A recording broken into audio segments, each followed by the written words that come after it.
ఈరోజు ఇక్కడ జూబ్లీహిల్స్ నియోజకవర్గం రహమత్ నగర్ డివిజన్ అంజయ్య నగర్లో మనం ఇక్కడ ఉన్నాము. నిన్ననైతే ఒక ఇష్యూ జరిగింది. అది కాంగ్రెస్ పార్టీ మధ్య వర్గపూర్వం అని అనొచ్చా, లేదంటే ఇక్కడ బస్సులో ఉన్నటువంటి సమస్యలకు సంబంధించిన ఒక మూమెంట్ అనొచ్చా అనేది మనం ఒకసారి శివగారు కూడా నిన్న అరెస్ట్ అయ్యారు. నిన్న జరిగినటువంటి ఇష్యూలో ఒకసారి అతనితో మాట్లాడే ప్రయత్నం చేద్దాం. నమస్కారం అండి. నమస్కారం. నిన్న జరిగినటువంటి దాంట్లో అది కాంగ్రెస్ పార్టీ మధ్య వర్గపోరాటం నచ్చా, లేదంటే బస్సులో ఉన్నటువంటి సమస్యలకు సంబంధించి ఏమైనా మూమెంట్ జరిగిందా, అసలు ఏం జరిగింది, ఎందుకు మీరు అరెస్ట్ కావాల్సి వచ్చింది? అక్కడ బోరబండ పోలీస్ స్టేషన్ దగ్గర కూడా కాంగ్రెస్ సంబంధించిన వాళ్ళు కానీ ఎన్ఎస్ఏ సంబంధించిన వాళ్ళు కానీ పోలీసులపైనే దాడి చేస్తున్నారు, పోలీసులపైకి వచ్చినట్టు బయట ప్రచారం జరుగుతూ ఉన్నది. అసలు ఏం జరిగింది అసలు? ఇది పొలిటికల్ ఇష్యూ కాదు. పోలీసుల మీద కూడా ఎన్ఎస్యుఐ కానీ యూత్ కాంగ్రెస్ కానీ ఎటువంటి దాడి కూడా చేయలేదు. ఇది టీఎన్జేఏ నగర్ బస్తీలో టీఎన్జేఏ నగర్ వెల్ఫేర్ అసోసియేషన్ సభ్యులంతా సర్వసభ్య సమావేశాన్ని ఏర్పాటు చేసుకునే ప్రోగ్రాం. ఈ ప్రోగ్రాంలో నచ్చని వాళ్ళు ఒక ఇద్దరు వ్యక్తులు ఈ ఎన్నికలు జరిగితే బస్తీ వెల్ఫేర్ ఎన్నికలు జరిగితే వాళ్ళు ఎక్కడ ఓటమి పాలవుతారన్న ఓటమి భయంతో ఏ విధంగానన్నా గతంలో కూడా చాలాసారి ఈ కమిటీ పెట్టే ఎన్నికలను అడ్డుకున్నారు. వాళ్ళు ఎన్నికలను అడ్డుకుంటూ ఉన్నారు. ఈసారి ఈ సమావేశం ఎట్లనన్నా ఆపాలి అన్న ఉద్దేశంతో పోలీసులకు ఒక తప్పుడు ఫిర్యాదు నా మీద వాళ్ళు ఇవ్వడం జరిగింది. సో ఆ ఉద్దేశంలో మాకు నిన్న ఆదివారం రోజు సమావేశం ఉండే, మార్నింగ్ సమావేశం ఉంటే పోలీసు ఎస్ఐ నాగుల్ మీరా గారు నాకు మార్నింగ్ 8 o'clock కాల్ చేసి మీ మీద కంప్లైంట్ వచ్చింది, సమావేశం ఏమి ఏర్పాటు చేయొద్దు, మీరు స్టేషన్కి వచ్చి పర్మిషన్ కూడా లేదు కాబట్టి సమావేశాన్ని రద్దుపరచండి, స్టేషన్కి వచ్చి మాట్లాడిన తర్వాతనే నెక్స్ట్ యాక్టివిటీస్ ఏమైనా చేయండి అని అంటే సరే అని నేను పోలీస్ స్టేషన్ వెళ్ళడం జరిగింది. పర్మిషన్ కోసం లెటర్ ఇవ్వడం జరిగింది. ఈ సిఐ సార్ వచ్చిన తర్వాత మాట్లాడండి, కంప్లైంట్ ఉందని అన్నారు. సిఐ సార్ కూడా వచ్చి అంటే ఆ సార్ కూడా కొత్తగా వచ్చారు మొన్న, ఏందనేది సమావేశం కూడా ఏంటనేది తెలుసుకోకుండా సార్ కొంచెం దురుసుగా ప్రవర్తించారు. నన్ను అక్కడనే కూర్చోబెట్టి పోలీస్ స్టేషన్లో మధ్యాహ్నం 2 గంటల వరకు ఈయన ఏం యాక్టివిటీస్ చేస్తుండ్రు బస్తీలో, ఈ వెల్ఫేర్ ఏంటి, లీగాలిటీ ఉందా లేదా అన్ని డాక్యుమెంట్స్ చెక్ చేయండి అని చెప్పి ఎస్ఐ గారిని ఆదేశించడం జరిగింది. ఆ రకంగా ఎస్ఐ గారు కూడా నా డాక్యుమెంట్స్ అన్నీ తీసుకున్నారు, వెరిఫై చేస్తామని చెప్పారు. ఇంకా సిఐ గారు మళ్ళీ నాకు ఎస్ఐ గారికి ఫోన్ చేసి ఎస్ఐ గారి ఫోన్ ద్వారా నాతో మాట్లాడారు. మీరేమన్నా ఉంటే పర్మిషన్ తీసుకొని చేయాలి, ఇట్లాంటివి పర్మిషన్ లేకుండా చేయొద్దు, ఈవినింగ్ ఒకసారి రండి మాట్లాడదామని చెప్పడం జరిగింది. ఈ విషయము నేను youth Congress division vice president elected కాబట్టి మా పార్టీ నాయకులకు కానీ ఎన్ఎస్యుఐ అధ్యక్షులు ఎడవల్లి వెంకటస్వామి గారికి కానీ యూత్ కాంగ్రెస్ నాయకులు కానీ వీళ్ళందరి దృష్టికి వెళ్ళడం వల్ల మా ఎలక్టెడ్ లీడర్ని బస్తీలో ఏర్పాటు చేసుకున్న సమావేశం కోసము ఏర్పాటు చేస్తుంటే పోలీసులు ఏ రకంగా ఇన్వాల్వ్ కావాల్సి వచ్చింది, ఫిర్యాదు అసలు ఎవరు ఇచ్చిర్రు, ఏ ఉద్దేశంతో ఇచ్చిర్రు, ఎందుకు మా ఓన్ని తీసుకెళ్లి పిఎస్లో కూర్చోబెట్టాల్సి వచ్చింది అన్న ఉద్దేశంతో మా వాళ్ళంతా ఆల్రెడీ ఫోన్లో పోలీస్ అధికారులతో మాట్లాడితే వాళ్ళు సరిగ్గా స్పందించలేరని చెప్పి ప్రత్యక్షంగా అధికారులతో మాట్లాడాలన్న ఉద్దేశంతో మా నాయకులందరూ నిన్న పోలీస్ స్టేషన్ రావడం జరిగింది. మేము కూడా అప్పుడు పోలీస్ స్టేషన్లోనే ఉన్నాం. వాళ్ళందరి మద్దతుతోటి సిఐ గారు కూడా ఆ సమయంలో పోలీస్ స్టేషన్లో లేరు, ఏసీపీ గారు డీసీపీ గారు వీళ్ళంతా మా నాయకులతో మాట్లాడారు. ఎటువంటి ఇష్యూ లేకుండా మేము ఎంక్వైరీ చేసి అనుకూలమైన సమయం ఇచ్చినప్పుడు మీరు సమావేశాన్ని పెట్టుకోండి, మేము వస్తాం మాట్లాడతామని ఏసీపీ గారు నిన్న బోరబండ పోలీస్ స్టేషన్ రావడం జరిగింది.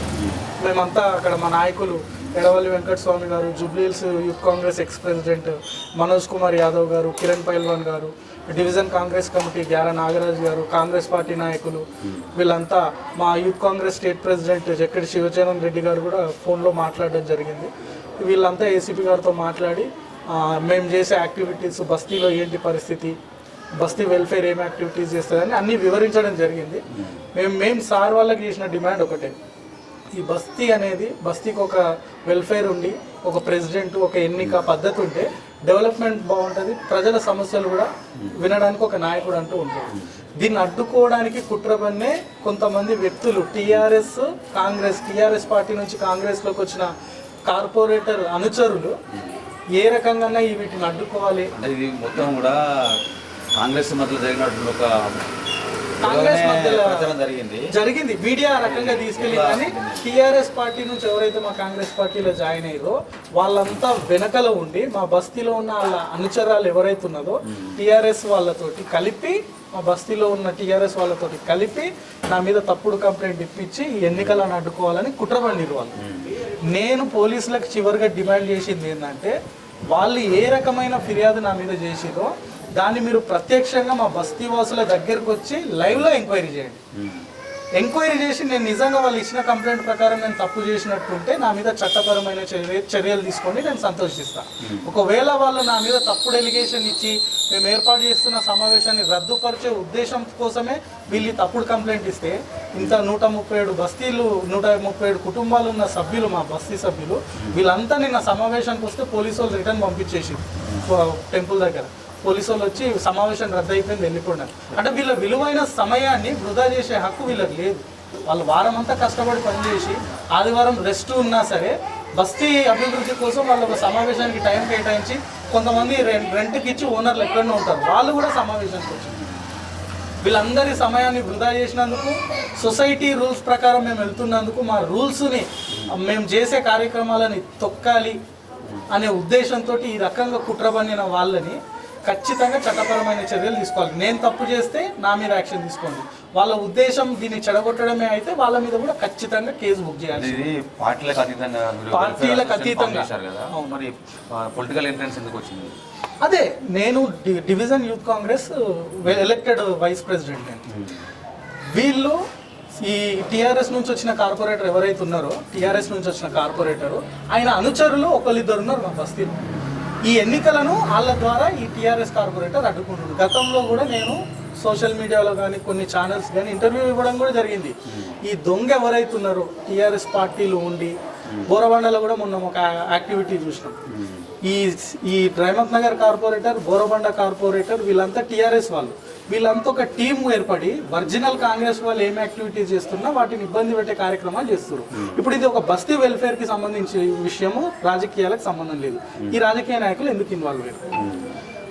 నన్ను పోలీస్ స్టేషన్లో కూర్చోబెట్టి 4 గంటలు, దాదాపు 2 గంటల వరకు, ఉదయం 8 నుంచి 2 గంటల వరకు కూర్చోబెట్టినందుకు ఈ విషయం మా నాయకులందరికీ తెలిసి మా శివ ఎప్పుడు బస్తీలో ఎలక్షన్ మూమెంట్ తెచ్చినా ఏదో రకంగా అడ్డుకుంటారు. గత 10 ఏళ్ళ బీఆర్ఎస్ అధికారం ఉన్నప్పుడు అడ్డుకోరు, ఇప్పుడు కాంగ్రెస్లో అధికారంలో కూడా ఈ బీఆర్ఎస్ వాళ్ళే కాంగ్రెస్లోకి వచ్చి అడ్డుకుంటున్నారు.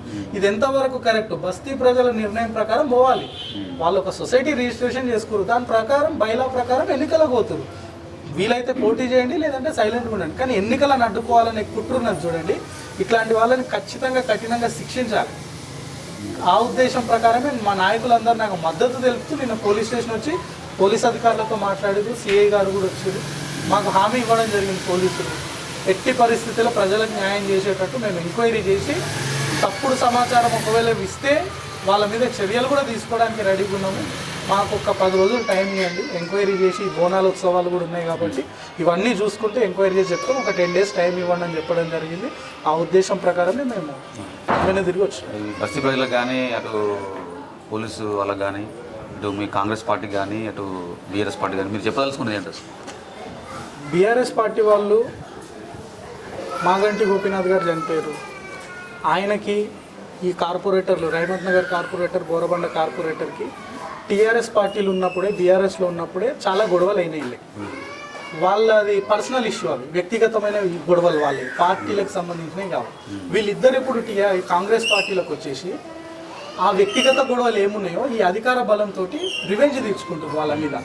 ఇక్కడ బీఆర్ఎస్ వాళ్ళు ఏమంటారు అంటే ఇక కాంగ్రెస్ వాళ్ళు దాడి. మొన్న బోరబండ ఇష్యూలు ఏమైంది? బోరబండ కార్పొరేటర్, కాంగ్రెస్ కార్పొరేటర్ దాడి, ఒక వ్యక్తి మృతి. ఆయన చేసిన టార్చర్ వల్ల ఒక వ్యక్తి మృతి చెందింది. మొన్న రైమత్ నగర్ కార్పొరేటర్ ఏం చేసిన, యూసఫ్ కూడా అసిస్టెంట్ మున్సిపల్ కమిషనర్ అధికారి మీద దాడి. ఎవరు అంటే కాంగ్రెస్ కార్పొరేటర్. గ్రేటర్ హైదరాబాద్లో కాంగ్రెస్ కార్పొరేటర్లు మీరు రెచ్చిపోతున్నారు విచ్చలవిడిగా, పార్టీకి నష్టం జరుగుతుంది. వీళ్ళ ఎజెండా మన కాంగ్రెస్ అధిష్టానం కూడా గమనించాలి. ఈ టీఆర్ఎస్ నుంచి, బీఆర్ఎస్ నుంచి ఎవరైతే కాంగ్రెస్ పార్టీలకు వచ్చారో వీళ్ళే కాంగ్రెస్ పార్టీ డ్యామేజ్ అయ్యేటట్టు ప్రవర్తిస్తున్నారు. వీళ్ళ మీద చర్యలు తీసుకోవాలి. ఈ బస్తీ వెల్ఫేర్ అసోసియేషన్ ఎన్నికకు కానీ, సమావేశాలకు కానీ రాజకీయాలకు సంబంధం లేదు. బస్తీ సభ్యుల కోసం, బస్తీ అభివృద్ధి కోసం ఏర్పాటు చేసుకున్న సమావేశం ఇది. దీన్ని ఎట్లనైనా అడ్డుకోవాలనే ఈ రైమత్ నగర్ కార్పొరేటర్ చేస్తున్న పన్నాలు. వెల్ఫేర్ అసోసియేషన్ ఆధ్వర్యంలో మీరు బస్తీ కోసం అంటే ఎలాంటి యాక్టివిటీస్ చేస్తారు, కార్యక్రమాలు? నేను దాదాపు 14 సంవత్సరాల నుంచి కాంగ్రెస్ పార్టీలో వర్క్ చేస్తున్నా. నేను 2011లో రాజకీయాల్లోకి వచ్చిన. 2012లో పీజేఆర్ యూత్ అసోసియేషన్ అని బస్తీలో రిజిస్ట్రేషన్ చేయించి ఆ యూత్కి జనరల్ సెక్రటరీగా ఉండి ఈ బస్తీలో దాదాపు ఈ గల్లీలో ఈ బస్తీ ఏర్పడి 30 సంవత్సరాలు అవుతుంది. రోడ్డే లేదు అసలు 20 ఏళ్ల నుంచి. ఇది మేము యూత్ ఫామ్ చేసినాక వేసిన రోడ్లు కానీ, డ్రైనేజ్ లైన్ కానీ, కమ్యూనిటీ హాల్ కానీ, బోర్వెల్ కానీ, ప్రజలకు ఏ సమస్యలు ఉన్నా సరే వీటి స్ట్రీట్ లైట్లు రాకపోయినా యూత్ సెక్రటరీ ఉండి నేను చేసిన. తర్వాత కొన్ని కారణాల వల్ల యూత్ ప్రెసిడెంట్ గారికి ప్రభుత్వ ఉద్యోగం రావడం వల్ల ఆ స్థానానికి మళ్ళీ నన్ను యూత్ మెంబర్స్ తీసుకెళ్ళారు. యూత్ ప్రెసిడెంట్గా కూడా వర్క్ చేస్తూ ఇక బస్తీ వెల్ఫేర్ కోసం ఇంకా ముందుకు నడపాలి, మరింత డెవలప్ చేయాలనే ఉద్దేశంతో బస్తీ ఎన్నికలు నిర్వహిద్దామని అంటే ఈ రకంగా వీళ్ళు అధికార దాహంతో ఎక్కడ ఓడిపోతామని ఓటమి భయంతో ఈ ఎవరైతే నా మీద ఎలిగేషన్ చేసి కంప్లైంట్ చేసారో ఆ ఇద్దరు వ్యక్తులు, ఒకరు ఫౌండర్ అని చెప్పుకొని తిరుగుతారు, ఒకరు నేను ఎలక్టర్ లీడర్ అని చెప్పుకుంటారు తిరుగుతారు. కానీ ఆ ఎలక్టర్ లీడర్ని 2013లో నిలబెట్టి గెలిపించింది నేనే, ఆ ఎన్నికలు నిర్వహించింది కూడా నేనే. ఆ ఎన్నికలు నిర్వహించి ఆ వ్యక్తిని గెలిపించి 2 years పీరియడ్ పెట్టినాం. 2015కి ఆమె పదవీ కాలం అయిపోయింది. అప్పటి నుంచి ఇప్పటిదాకా బస్తీకి ఎన్నికలు జరగలే, ఎవ్వరు లీడర్ లేరు. కానీ అయినా సరే ఆమె లీడర్ అని చెప్పుకొని తిరుగుతూ ఉంటుంది. బస్తీలో ఎవరైనా ఇల్లులు అమ్మినా, ఇల్లు కొన్నా అక్రమంగా డబ్బులు వసూలు చేస్తారు. గుడి పేరు చెప్పి గుడికి డబ్బులు కావాలని వాళ్ళ ఇంట్లో కొడుకులు పోయి డబ్బులు, ఇల్లు ఎవరు కొన్నా అమ్మినా వాళ్ళ దగ్గర డబ్బులు వసూలు చేస్తారు. ఎటువంటి రికార్డు, సొసైటీ రూల్స్ మెయింటైన్ చేయరు. తీసుకున్న డబ్బులు బై హ్యాండ్ తీసుకొని ఇష్టానుసారంగా ఖర్చు చేసుకుంటారు వాళ్ళ సొంతానికి. ఒక సొసైటీ రూల్ ఉన్నప్పుడు నేను ఈ సొసైటీ రిజిస్ట్రేషన్ ఎందుకు చేసిన అంటే దీనికి ఒక బ్యాంక్ అకౌంట్ ఉంటుంది. ప్రజల నుంచి, బస్తీ నుంచి ఫండ్స్ ఏమొచ్చినా అకౌంట్కి పోతాయి, నిధులు దుర్వినియోగం జరగదు. ఒక పద్ధతి ఉంటుందని ఈ ప్రాసెస్ తీసుకొస్తే ఈ ప్రాసెస్ ద్వారా ఎన్నిక జరిగితే వాళ్ళ ఉనికి పోతుంది, చేతులకు డబ్బులు రావు. ఇంకా వాళ్ళ బతుకంతా ఇదే డబ్బులు వసూలు చేయడమే. డబ్బుల మీద ఇల్లు కట్టినోళ్ళు, ఇల్లు అమ్మినోళ్ళు, బోర్ వేయాలన్నా పైసలు వసూలు చేయడమే. వాళ్ళకి ఏదైనా సమస్య వస్తే బస్తీ వసూలు పోలీస్ స్టేషన్ పోవాలన్నా ఖర్చులు అయితే ఉట్టిగైతాయని ఈ రకంగా ప్రజల నుంచి దోపిడీలు చేస్తున్నారు. గత 30 ఏళ్ల నుంచి రాజకీయ బస్తీ లీడర్లను చెప్పుకొని దోపిడీలు చేస్తారు. ముఖ్యంగా ఎస్పీఆర్ఎల్స్లో ఉన్న ప్రతి బస్తీలో ఇది జరుగుతుంది. ఈ ఎన్నికలు, ఈ సొసైటీ ప్రకారం జరిగే ఎన్నికల ద్వారా, వెల్ఫేర్ ఎన్నికల ద్వారా మిగతా బస్తీలకు కూడా ఇదంతా వెళ్ళి పబ్లిక్ ఎక్కడ యాక్టివిటీ అయిపోయి ఈ పాత లీడర్లను చెప్పుకొని 20-30 ఏళ్ల నుంచి మేము లీడర్ల ముందు చలామణి అవుతున్నారో వీళ్ళ ఉనికి పోతుందని చెప్పేసి వాళ్ళందరూ కలిసి కుట్రబన్ని ఎన్నికలు ఆపుతున్నారు. ఇప్పుడు ఎన్నికలు మరి ఎప్పుడు నిర్వహిస్తారు? పోలీస్ అధికారులు ఇచ్చినట్టు మేము వాళ్ళ మాటను గౌరవించినాం. మాకు 10 రోజుల సమయం ఇచ్చారు. మేము ఆ 10 రోజుల సమయం తర్వాత ఖచ్చితంగా అధికారులను కలిసి మళ్ళీ ఒక డేట్ పెట్టుకొని బస్తీ సర్వసభ్య సమావేశం ఏర్పాటు చేసుకుంటాం. మరి ఒక ముఖ్యమైన విషయం ఏంటంటే కొంతమంది పాత లీడర్లు, చదువుకున్న మూర్ఖులు ఈ బస్తీ ఎన్నికలను అడ్డుకోవడానికి ఇష్టమైన రాతలు రాస్తూ వీళ్లకు సపోర్టుగా తప్పుడు లేనిపోని మాటలు, తప్పుడు విషయాలన్నీ రాస్తూ ఫిర్యాదులు చేస్తూ వాళ్ళకు మినిమం కామన్ సెన్స్ లేకుండా బస్తీల ఈ ఎస్పీఆర్ఎల్స్లో పెద్ద మనిషిని అని చెప్పుకునే తిరిగే గడ్డ మీద ఒక లీడర్ కూడా మా బస్తీ పర్సనల్లో కూడా ఇన్వాల్వ్ అయ్యి పరోక్షంగా ఈ రకంగా అడ్డుకుంటున్నారు. వాళ్ళని కూడా నేను హెచ్చరిస్తున్నా. ఖచ్చితంగా మా బస్తీలో మేము పబ్లిక్ కోసం ఎన్నికలు నిర్వహిస్తాము. దీన్ని అడ్డుకోవడానికి మీరు మళ్ళీ ఇట్లాంటి కుట్రలు చేస్తే మీ తాట కూడా తీస్తాం. గడ్డ మీద ఉన్న పెద్ద మనిషి ఎవరో ఆయనకు నేను మరీ చెప్తున్నా, మా బస్తీకి సంబంధించిన విషయం ఇది. మీ బస్తీలో ఏమనంటే ఫస్ట్ మీ బస్తీ సమస్యలు చూడండి. పబ్లిక్ రోడ్ల మీద వచ్చి ధర్నాలు చేస్తారు. మీ బస్తీలో మీకు దృష్టి లేదు, ప్రజల సమస్య మీద ఇంట్రెస్ట్ లేదు. కానీ పక్క బస్తీలో ఉన్న వాళ్ళు చెప్పిన చిల్లర మాటలు వినుకుంటూ మీరు వాళ్ళకి రైటింగ్ చేస్తూ మీకు వాల్యూ ఉండే మొన్నటిదాకా ఈ రోజుతో దాంతో కూడా దిగజారిపోయారు. మీరు ఏ రకంగా కంప్లైంట్ ఇస్తారు ఏందనేది కూడా మేము అన్ని గమనిస్తున్నాం, ప్రజలు గమనిస్తారు. ఆ కంప్లైంట్ ప్రూవ్ చేసి నన్ను జైలు కన్నా పంపించాలి. అది తప్పుడైతే నేను వాళ్ళ మీద కంప్లైంట్ చేసి వాళ్ళనన్నా నేను చట్టపరంగా శిక్షిస్తా. ఎట్టి పరిస్థితుల్లో వదల. ఇదే రకంగా మా బస్తీ సభ్యులకు నేను నిన్నటి నుంచి నేను పోలీస్ స్టేషన్లో ఈ హడావిడి ఉండడం వల్ల అసలు మీటింగ్ ఏమైంది, జరుగుతుందా లేదా అన్న డైలమాలో మా బస్తీ ప్రజలు కూడా ఉన్నారు. కాబట్టి ఈ మీడియా పరంగా నేను వారికి ఒక ఆదేశాలు ఏమిస్తున్నానంటే మన పోలీస్ అధికారులు ఒక 10 రోజులు గడువు అడిగారు. మనం పోలీసులను, చట్టాలను గౌరవించి, లా అండ్ ఆర్డర్ని కూడా గౌరవించి వాళ్ళకు 10 రోజుల సమయం కూడా ఇస్తున్నాము. ఆ కేసు మీద ఎంక్వైరీ కూడా చేస్తారు. పోలీసులు కూడా మన బస్తీకి వచ్చి ఎంక్వైరీ చేస్తారు. ధైర్యంగా ప్రతి ఒక్కళ్ళు ఉన్నది ఉన్నట్టు చెప్పండి. నాకు సపోర్ట్ చేయకండి, ఎవరికి సపోర్ట్ చేయకండి, నిజాన్ని అబద్ధం చేయకండి, అబద్ధాన్ని నిజం చేయకండి.